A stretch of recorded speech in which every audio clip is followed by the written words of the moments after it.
It's that time again. It's time for another Saturday night special where we talk about everything rockhounding related.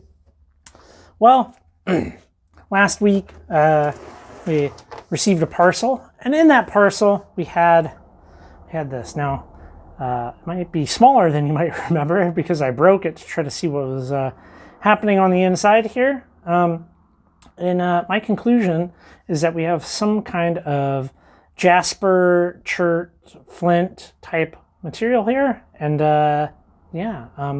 we went through all of the identification steps, so that's something we've gone over here a number of times and pretty confident in my identification of that. So let's compare to a more known specimen of this black Chert here. I think you can even just visually see some of the similarities here. Still very cool material. Another one. You know, we got the hardness. We got. I couldn't do a gravity. I mean, it's kind of not really that pure. We have the fracture. We have all these things. So I'm pretty confident in that observation of that. So why do I say Jaspery, Chert, flint type material? Now, if you really want to like hammer it out, there are differences, okay? However, the way kind of people word things and the way things are, what they actually are and what people say, you can be kind of loose with it. Because, I mean, the reality is, in the world of rockhounding and geology and all of these things, there's a lot of things to get a little in the weeds about, mispronounce, and, you know, I don't think it's that big of a deal, right? Like, so long as you kind of get what the other person's thinking about and saying, you know, I mean, example, Chalcedony, Chalcedony, I've heard all four of those pronunciations, and I don't think it really matters a whole lot. Like, it doesn't grind my gears once I hear somebody say that, because I get what they're talking about, and getting what somebody's talking about is the really important part. This past week, right, I posted 3 videos. We had the Winchester Creek, like the beryl and the garnets and this granodiorite and the shoral and all of that, and we also did the how it's made, the Winchester Creek, and the Jordan volcanic fields coffee pot crater, and they all kind of had something a little bit in common, right? Interesting material for sure, and you know, we look at some of this. Look at that. I think that's kind of cool. Is it a rockhounding location? I'm not sure. I mean, we'll definitely be going back and doing some more investigating. Here's the thing with this. Black tourmaline. Well, tourmaline's a group of minerals. So, you know, there's a lot of different types of tourmaline. I think there's like 40. And the black stuff is the most common and prevalent of all of it. You know, I think it's like over 90% of the tourmaline out there is just black tourmaline. Shoral is black tourmaline. However, you know, you can kind of say it either way. Everybody knows black tourmaline. Everybody knows shoral for the most part. I think it, you know, wavers. But the important part is the conveyance of ideas, you know. I think that goes without saying that that's the most important part. And really, like, there's a lot of stuff that you can get in the weeds over, and it's not worth the time to be like, Colville versus Colville. Both pronunciations of that town are kind of the same. You know, I mean, I've heard it interchangeably used by locals, people from out of town, on the news. Is what it is. Maybe there's one that's more prevalent. You know, it kind of, I'm going somewhere with this. It reminds me of, there's a street in Portland, Oregon, and people go there and they're like, oh, that's Couch Street. Well, the locals pronounce it Cooch Street, and you know, the locals will be like, oh, where are you at? Where are you in town from? Where are you from? It's pronounced Cooch, and they lord this pronunciation knowledge over others. And I just don't think that's really relevant. Everybody knows that you're talking about the same thing. So whether it's, you know, like a black tourmaline, whether it's Chert or Jasper, which there are kind of technical differences here, it's good to not get in the weeds, because everybody kind of knows a little bit about what you're talking about, you know, Chalcedony, Chalcedony, you get it. But we were going somewhere with this. When we went to the Jordan craters and we were checking out the volcanic fields there, the ripples of basalt, which is really cool looking, and you know, the whole cinder cone, walking around an active volcano, like, that's rad. Like, I 100% would go back there and do more exploring of the fields. So I've heard geologists, native speakers, a number of different people pronounce it Pahoho, Pahaha, Pahihi, Pahowie, and Pahoihoi. Did I say that? I don't know. Anyways, I think everybody knows what you're talking about when you say that, if you're kind of, you know, aware. So, you know, I'm going somewhere. Because the next thing that I want to talk about is this. Okay, we're talking about Lars's book, Rockhounding, Washington. Now, Lars lives on the west side of the state, and I think it's very reflective in his book. And the reason I'm pointing this out is because if you look at my map of Washington, I'm majority on the east and that. And it's certainly easier to go exploring your local areas, right? Like, you know, in Gem Trails, he talks about pastelite, whatever you want to call it. It is like quartz with like a pinkish hue, greenish hue, purplish hue, and I've never seen a good photo of this material from here. And it dates back pretty far, actually, right? Like, we can go back in history. There's mention of it in this 1992 book, right there, Pastelite.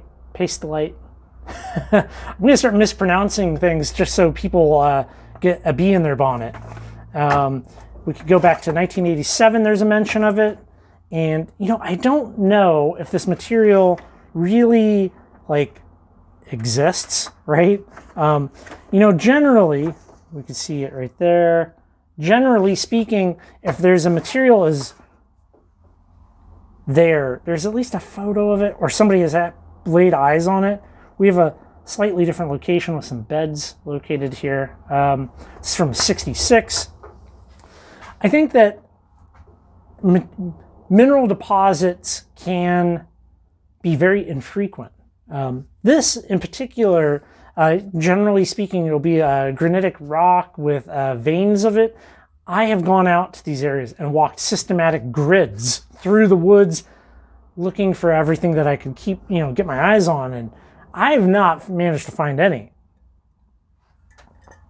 I think that a subject that's not talked about is infrequent mineral deposit. You know, just because you find one of something doesn't mean there's going to be more in that area. I mean, think about it like this. You have millions of years leading up to you finding a rock. Well, you know, it was 5,000 years ago, 20,000 years ago, a flood that backed up that one creek that one time, pulled some agate out, and then flooded it into this area that was never flooded again, depositing that agate. It got buried, and then, you know, wind-swept soils buried it, and then uplift happened, and it got exposed again. Who knows? So just because you find one of something, I don't think that justifies putting it in a book, and I feel like this might be the case with some of this material. Like, there was some lightly colored quartz found, and, well, never really found again. And, you know, as that kind of also happened with some more man-made materials, right? Like, you know, the Highway 97 in Oregon, there's this Jaspery, Cherty, flint material coming out of there right now. And, I mean, I got some of it. I've been slabbing stuff up, by the way. And, you know, this is going to get kind of tucked away again until the state does more highway work. I think this will make for some pretty cabs. Maybe the other side. There we go. That's probably a little bit better. One thing that I want to do this coming winter is get really good at making cabs. So I've been slabbing the heck out of material and trying to just like build a stockpile of slabs, which I don't know, maybe we'll show next time. I think doing a ton of cabs will be a lot of fun this coming winter, and I'd like to really get better at maybe doing some settings and some stuff like that. I mean, I have the equipment, and winter time's an excellent time for those indoor projects. And I've also been working on my lure tone combination unit. The thing's fully painted now. I think it looks really good. Time to start getting some parts in, getting that thing up and running. That'll be a blast, you know? Also, this coming week, right? We're going to be picking up some Jasper. Finally, Jasper, all right? That's been one thing that's kind of eluded us in the collection. There hasn't been a lot of Jasper happening, you know? So we'll be going out and we're going to be picking up some very lovely Jasper. And you know what? I'll show you this. Check that out. Okay, that's all you get. We're going to be picking up some lovely Jasper, and we might actually take a little bit of a road trip. It is going to be, well, toasty.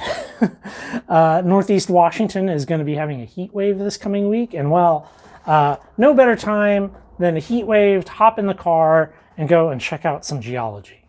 Finally, after months of waiting, after they said it was going to be released, Roadside Geology of Idaho, 2nd edition, is out and available. Some libraries have it already. Amazon, which I wish Amazon, I don't know, mixed feelings about Amazon, but it is what it is. It's there. And oh man, is this such an improvement over the 1st edition. Like everything's in color, the maps, like this, well written. And unlike some of the older 2nd editions, every photo in this has a GPS tag, so you can go and stand in the spot that they took the photo. So if they show something really cool, you can go and check it out. So we might just do some cruising around, checking out of geology, which will be a blast. And yeah, I think that, you know, it's fun to explore. That's the thing that I want to try to impart in other people. Me and Sarah have found a lot of happiness in these adventures, living an adventuresome lifestyle. We talked a little bit about that last week. And even if it's something that's a bust and you're never actually going to find the material, it's fun to get out, get away, get to the woods, have those moments of recharge time with your significant other. So I would highly recommend you know, these roadside geology books, because, you know, also not everybody can go do a lot of intense rock hounding. These books, you can at least drive somewhere with another person, have your co-pilot narrate, right, where you're going, because these are like sorted by highway, you know, so that you can drive, narrate, stop off at locations, get out of your car for 5 minutes, or not even get out at all, look at something really cool and interesting, and have a fun experience. This would be, I love it. I love it. Finding those have been such a great addition to our rock hounding trips, and I think it would be a great addition for anybody. So, that said, I hope you have a fabulous weekend. You know, stay cool. Maybe if it's nuclear hot where you live, you know, maybe go hit a creek, hit a river, and we'll leave it there, everybody. I appreciate you. Take care. Thank you so much for watching my entire video. If you like the content that I'm producing here on this channel and you want to support the content even further, you can do so by becoming a channel member by hitting the join button down below. The membership comes with a growing library of exclusive videos and just great other extra content. So just follow the links down below and I will see you on the next video.